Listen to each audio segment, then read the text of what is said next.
अभी भी वो अच्छी कंडीशन में है मंदिर सारे।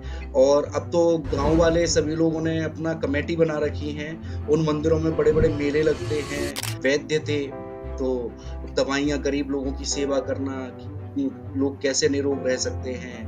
मैं उन लोगों को कैसे कम से कम पैसे में, और जो गरीब हैं, तो उन्हें मुफ्त में मैं कैसे दवाई दे कर के मैं सही कर सकता हूँ। तो ये आपकी शुरुआत थी। जी। मंदिर के बाहर जो बच्चे बैठे हैं अब उनकी सेवा की जाए।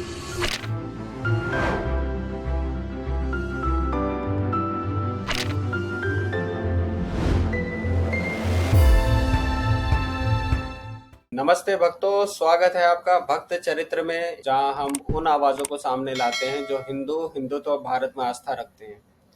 ये सिर्फ बोलने वाले लोग नहीं हैं, ये वो हैं जो कार्य करते हैं। ये सिर्फ प्रभावशाली लोग नहीं है, बल्कि वो धार्मिक व्यक्ति हैं जो मंदिर सेवा कर रहे हैं, जीवन गढ़ रहे हैं और परंपराओं को संजो रहे हैं।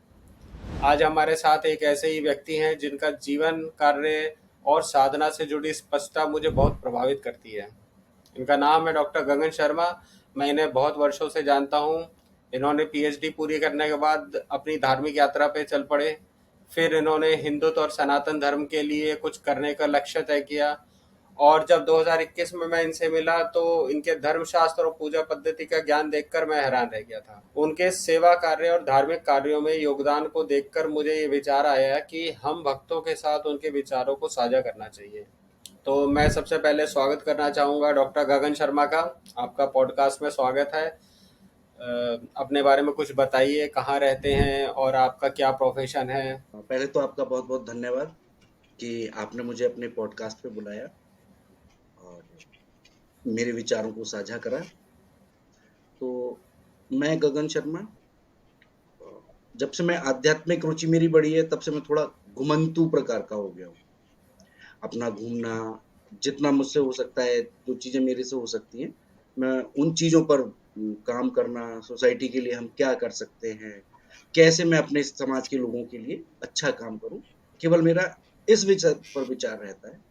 और एक ही स्थान नहीं है, मैं भिन्न-भिन्न स्थानों पर अपना घूमना-फिरना, अपना लोगों के साथ में अपने विचारों को साझा करना, लोगों को बताना कि हम और चीज़ें कैसे कर सकते हैं। पारिवारिक वातावरण के बारे में कुछ बताइए कि बचपन, मतलब जैसे आपका मैंने देखा है कि आपकी धार्मिक नॉलेज एज के हिसाब से ज़्यादा है। मतलब इतना नॉलेज के लिए एक अच्छा खासा समय चाहिए होता है। और आपकी रुचि भी है। और सिर्फ पढ़ना ही रुचि नहीं है, फील्ड में भी आप काम करते हो, ग्राउंड लेवल पे आप काम करते हो।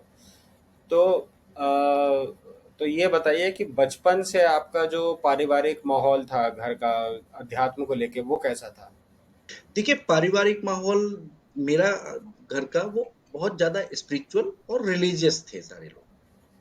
जैसे मेरे दादा साहब थे, तो उन्होंने समाज सेवा का काम किया। समाज सेवा में उन्होंने ये देखा कि मैं लोगों के लिए क्या कर सकता हूँ, मंदिर बनवाए। वैद्य थे, तो दवाइयाँ गरीब लोगों की सेवा करना कि लोग कैसे निरोग रह सकते हैं। मैं उन लोगों को कैसे कम से कम पैसे में, और जो गरीब हैं, तो उन्हें मुफ्त में मैं कैसे दवाई दे कर के मैं सही कर सकता हूँ। जगह-जगह जाकर के जहाँ पानी की कमी होती थी, वहाँ कुएँ खुदवाना, नल लगवाना, और फिर जो धार्मिक कार्यक्रम हुआ करते थे, वो उन कार्यक्रमों को किया करते थे। तो बचपन से वो सारी चीज़ें देखी हमने।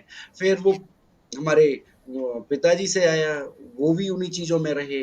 तो अब आप ये बिल्कुल नॉर्मल चीज़ हो गई मेरे लिए कि जीवन का उद्देश्य क्या होता है, कैसे सेवा कर सकते हैं, क्या कर सकते हैं। वो फिर तीसरी पीढ़ी में मेरे तक आया, तो घर का माहौल देख कर के मैं भी उन जैसा हो तो गया। ये मान सकते हैं कि आप पर जो प्रभाव पड़ा है वो दादाजी और पिताजी दोनों का पड़ा है।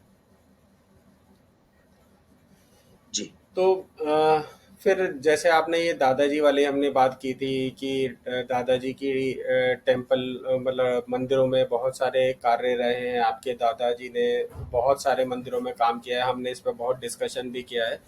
तो वहीं से कहानी शुरू करते हैं कि ये कैसे शुरू हुआ। मतलब जितना आपको पता है कि आपके दादाजी ने कैसे शुरू किया, कहाँ पे है ये मंदिर, या जितने भी मंदिर है वो कहाँ कहाँ किस लोकेशन पे हैं, और क्या मतलब शुरुआत से कैसे काम शुरू किया दादाजी ने?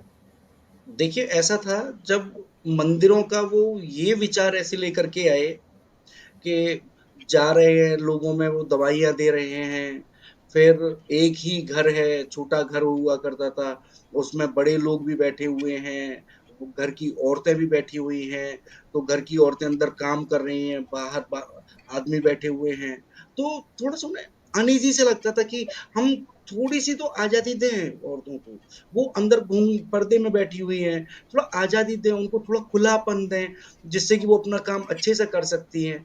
तो उन्होंने ये विचार रखा कि मंदिर एक गाँव के बाहर एक मंदिर बनवाया जाए बड़ा-सा, जहाँ पर शाम को सभी लोग बैठें, आपस में एक-दूसरे की बातें करें, खेत-खलिहान की बातें होंगी, आपस में एक-दूसरे के दुख-सुख की बातें होंगी, आपस में कौन क्या गलत कर रहा है, सही कर रहा है, वो डिस्कशन कर लेंगे और घर वालों को थोड़ी-सी राहत हुँ। मिल जाएगी। वहाँ पर बैठ कर के सुंदरकांड का पाठ कर लेंगे लोग कि अखंड पाठ चला लेंगे। तो जब उन्होंने इस कॉन्सेप्ट से मंदिर बनवाया, तो उनको बड़ा अच्छा लगा इस चीज़ का। उनका था एक मंदिर बनवाओ, नल लगवाओ, कुआँ खुदवाओ।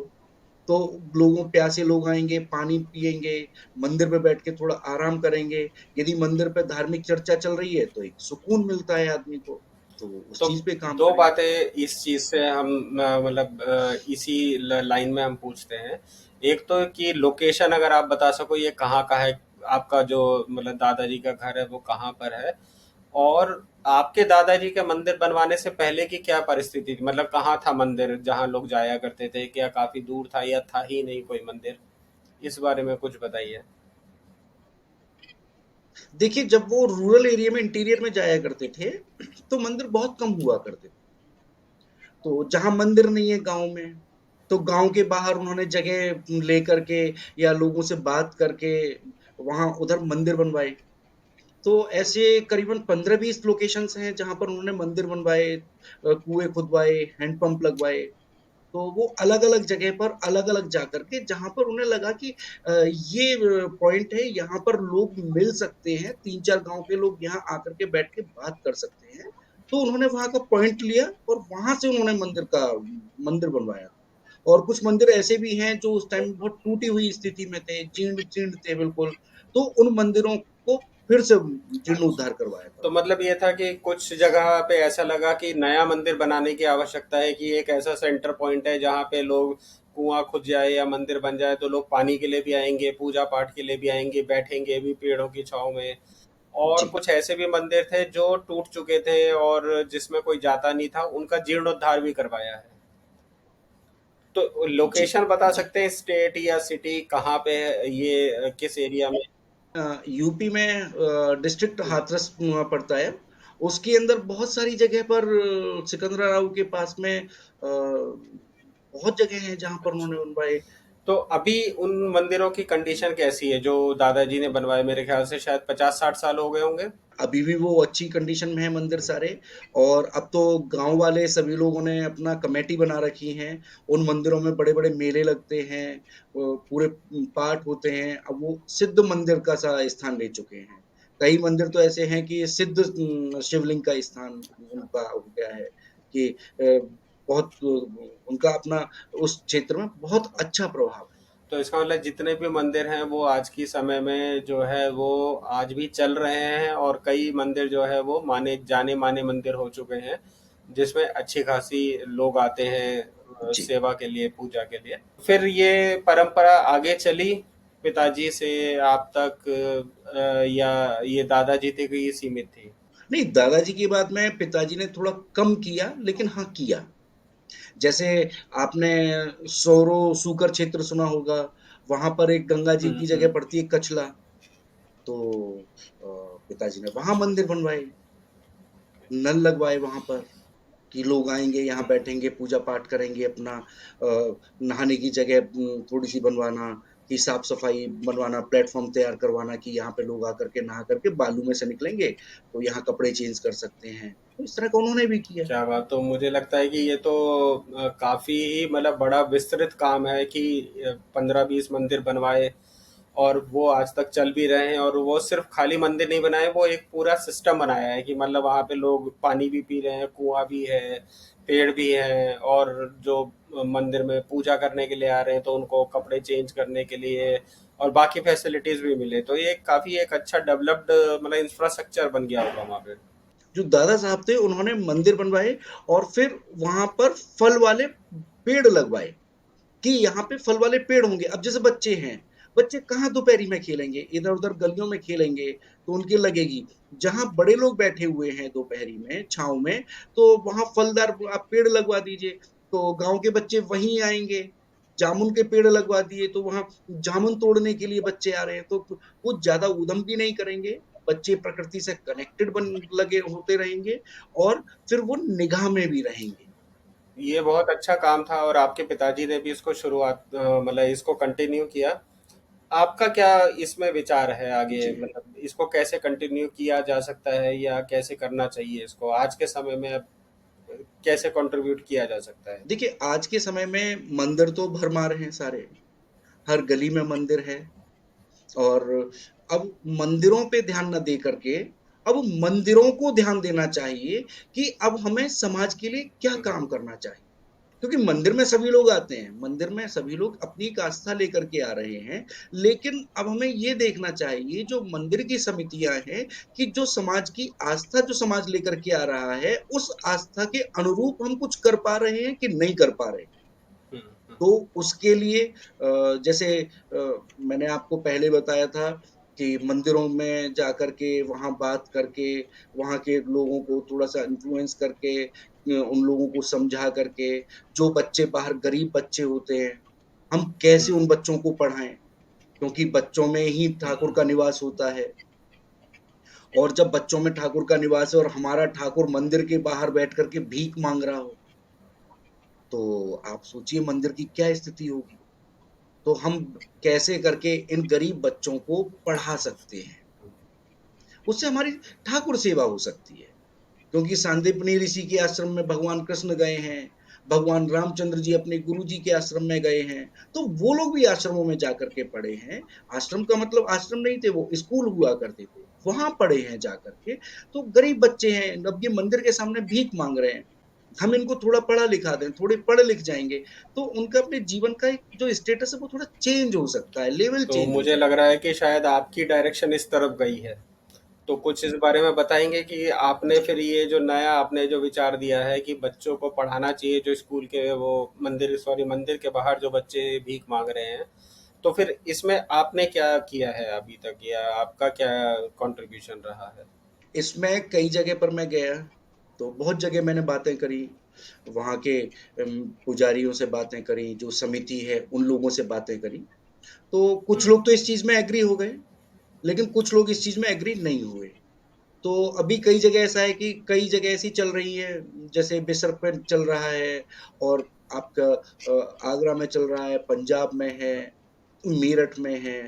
तो कई ऐसे सेंटर्स चल हो गए हैं कि अब मंदिर में जो आते हैं लोग, वो अब मंदिर को चढ़ावा दे रहे हैं, आप दीजिए, लेकिन वो बच्चों के लिए आएंगे, थोड़े से फ्रूटी ले आएंगे, कुछ ले आएंगे, बुक्स लेकर के आ जाएंगे, फल फ्रूट लेकर के आ जाएंगे। अब वो 2-2 घंटे 3-3 घंटे बच्चों के साथ में साझा करते हैं, बच्चों को पढ़ाते हैं, फ्री ऑफ कॉस्ट उनके साथ में बच्चों को पढ़ाएंगे, उनको चीजें बांटेंगे। उससे क्या होता है कि बच्चों के अंदर एक उमंग सी रहती है, बच्चा लालच में पड़ जाता है। तो जब वो इस तरह का चल रहा है कई जगह। तो ये आपकी शुरुआत थी, जी। मंदिर के बाहर जो बच्चे बैठे हैं अब उनकी सेवा की जाए और उनको एजुकेशन और उनको थोड़ा बहुत खाना वाना दिया जाए।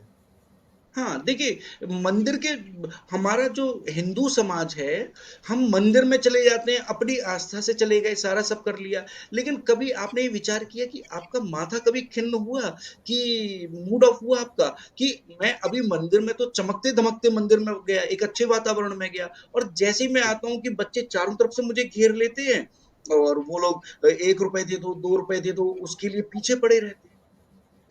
तो मैं उस मंदिर के बाहर भी ऐसा कैसा मंदिर बनाऊं कि जिसकी वजह से ये बच्चे जो भीख मांग रहे हैं, वो भीख मांगना बंद हो, और वो कैसे भी करके अपने इतना हो जाए कि नहीं, भीख नहीं मांगते, पढ़ लिख करके थोड़ा बहुत अच्छा तो काम करते थोड़ा सा बताइए कि आपने शुरुआत कैसे की इस इनिशिएटिव की? हैं।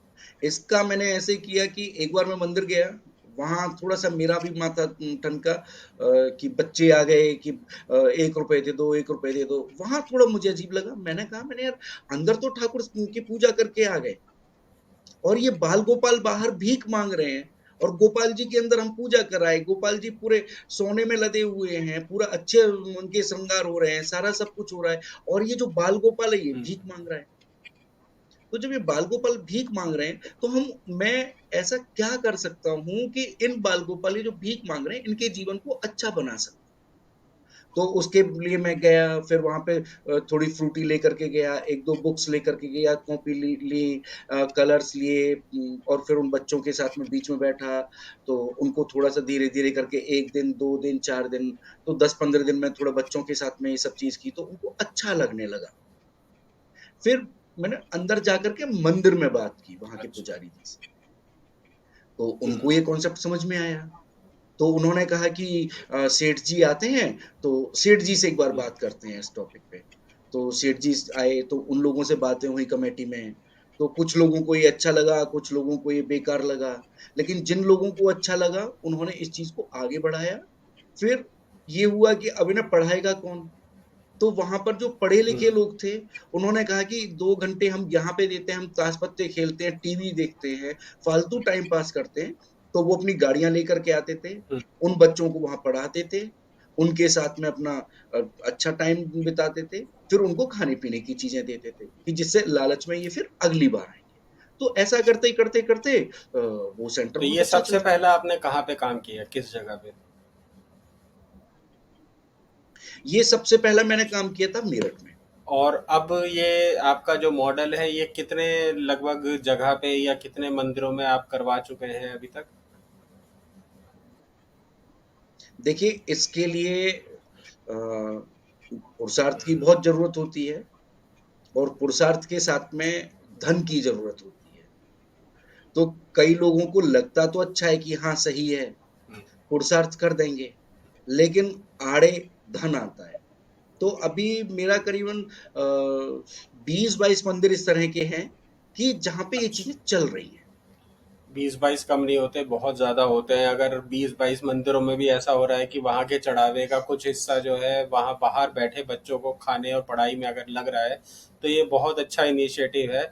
और मुझे लगता है कि ये कोई भी कर सकता है, मतलब इसमें कोई बहुत बड़ी चीज़ नहीं है। अगर मैं जैसे चाहूँ अपने आसपास के मंदिर में जाके देखूँ, हर जगह मिल जाते हैं बच्चे बाहर बैठ के भीख मांग रहे हैं। थोड़ी सी मेहनत करनी पड़ेगी, लेकिन मुझे लगता है ये हर कोई कर सकता है और इसमें इतना टफ नहीं है, थोड़ा सा बस अपना समय देने वाली बात है। ये एक बहुत अच्छा इनिशिएटिव है और मुझे लगता है कि इसको रेप्लिकेट करने में कोई दिक्कत नहीं आएगी।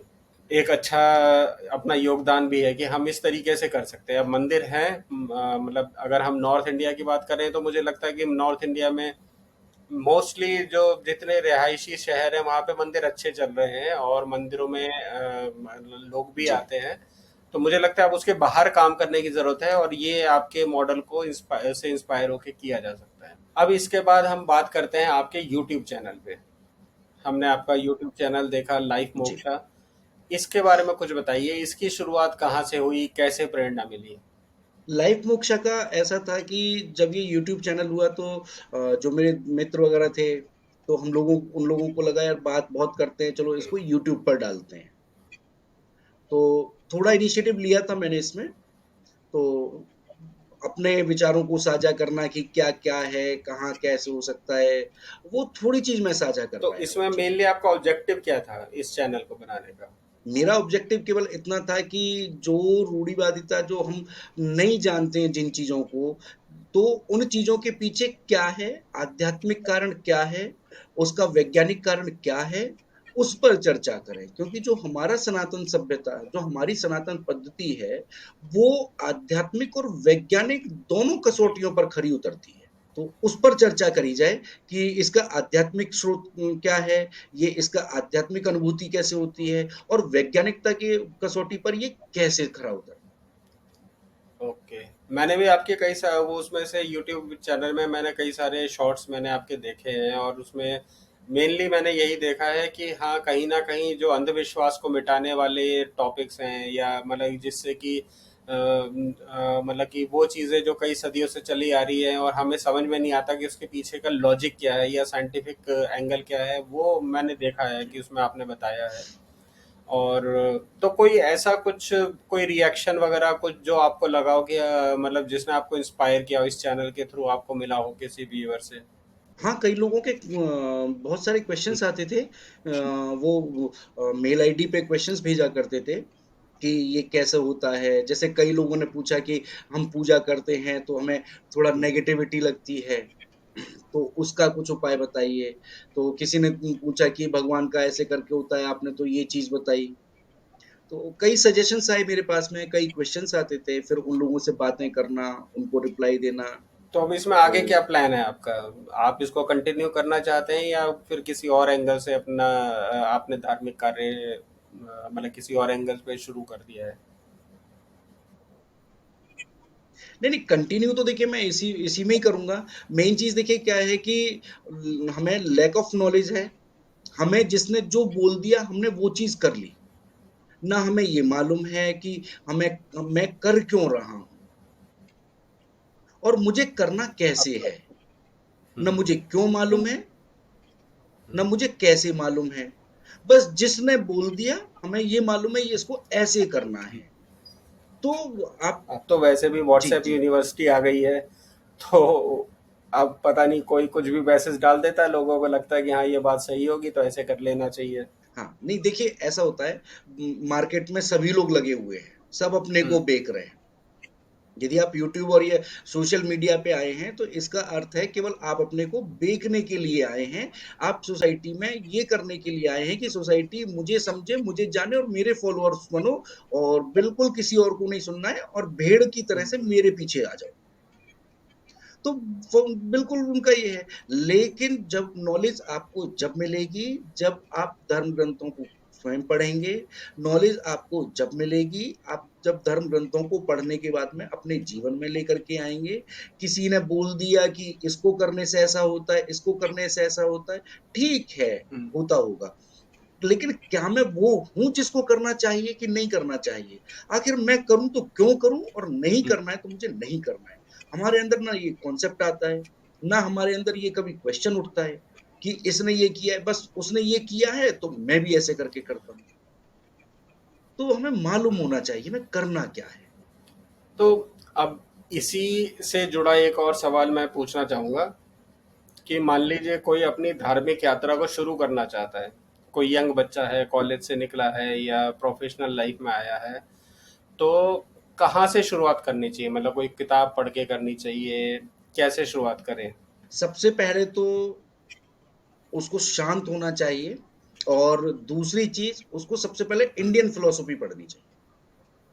हमारे देश में अभी क्या हो रहा है हमारे हिंदू धर्म के साथ में, सबसे पहले वैदिक काल में हमारे यहाँ पर फिलॉसफी पढ़ाई जाती थी, स्कूल ऑफ थॉट्स हुआ करते थे। आप वहाँ जाकर के वो नॉलेज लिया करते थे, नॉलेज लेने के बाद में आपको लगता था कि नहीं ये प्रैक्टिस मेरे काम की नहीं है, मुझे दूसरी प्रैक्टिस पे जाना है, मैं दूसरे स्कूल ऑफ थॉट में जाकर के देखता हूँ। जब आप फिलॉसफी में जाते हैं, स्कूल ऑफ थॉट्स में एंट्री करते हैं, तो आपका दिमाग खुलता है। तब आप अपने को समझ पाते हैं कि मेरे को चाहिए क्या और मैं जा किस रास्ते पे रहा था।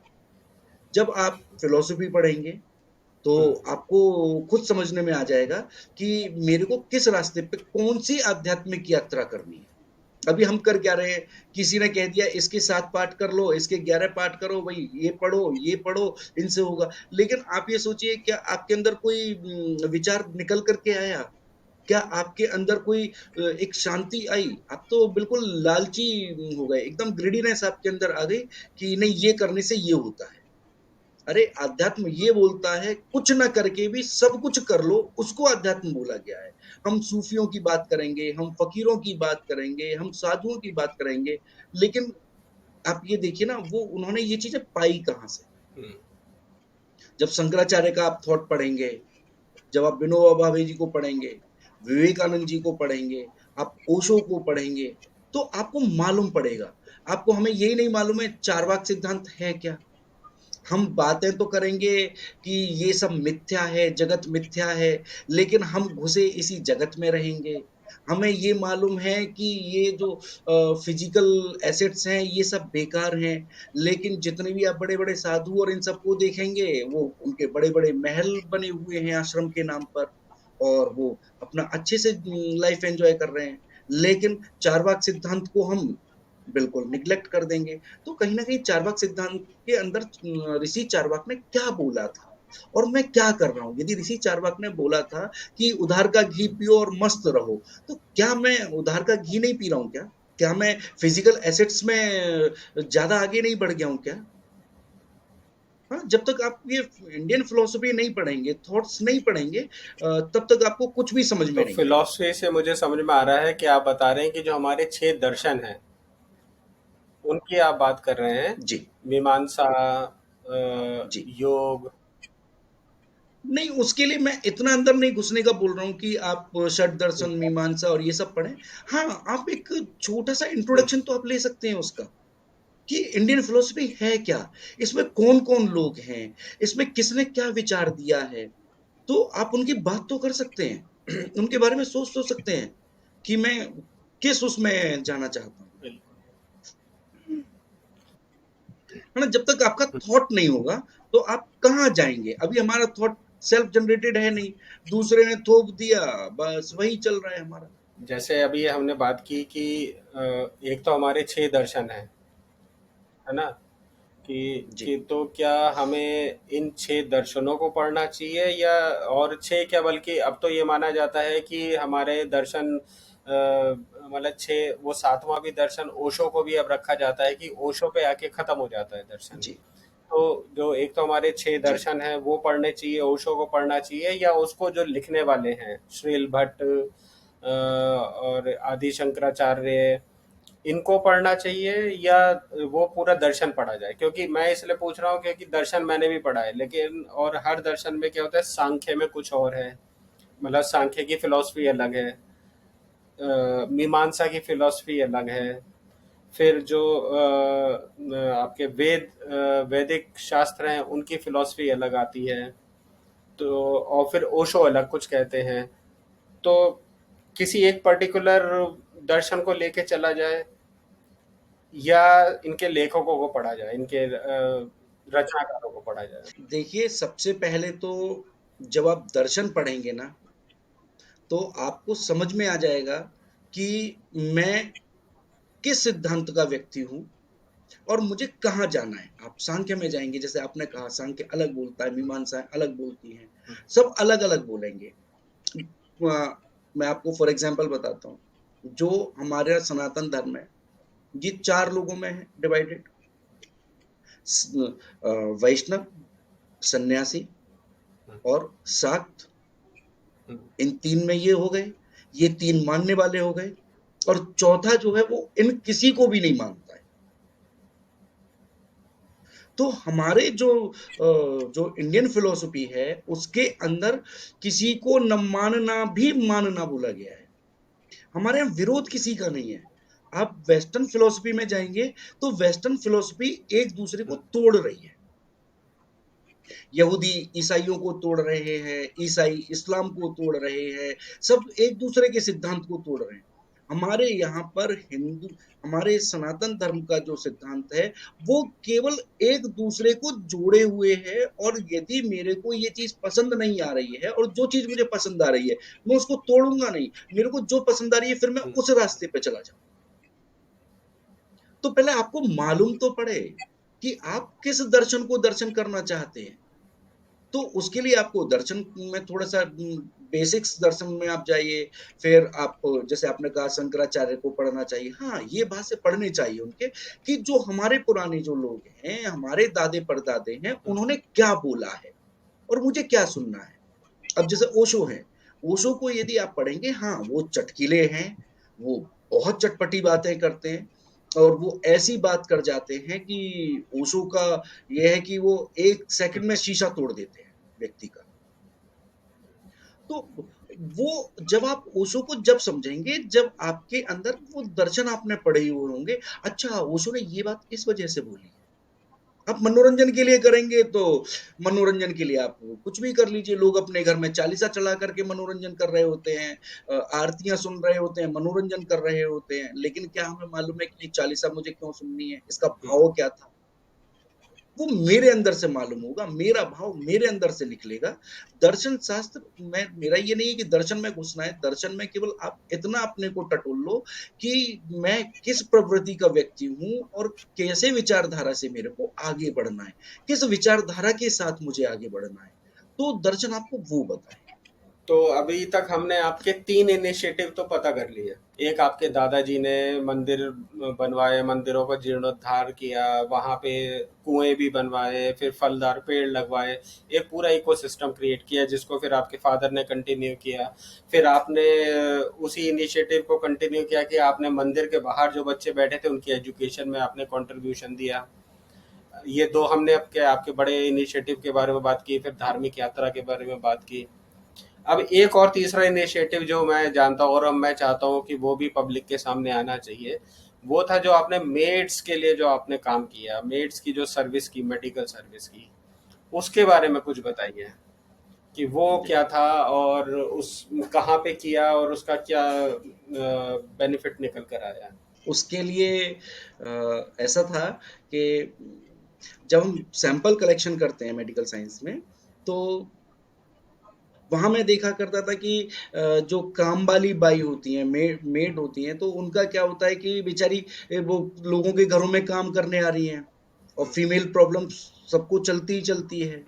अब उन्हें फीमेल्स प्रॉब्लम हो रही है, लेकिन वो घर पे काम करने आ रही हैं, उन्हें अपने घर पे भी काम करना है। तो वो चिड़चिड़ी सी, बड़ा अजीब सा हो जाता है। हेल्थ इश्यूज हो रहे हैं तो वीकनेस बनी रहती है। तो मेरे कुछ फ्रेंड्स हैं जो एमडीएमएस हैं, गायनी हैं, तो मैंने उन लोगों के बीच में एक कॉन्सेप्ट रखा था। तो उन लोगों को बहुत अच्छा कॉन्सेप्ट लगा। तो जब उनको टाइम मिलता था, वो उनके पास में दवाइयाँ लेकर के जाते थे, तो उन लोगों से बात किया करते थे।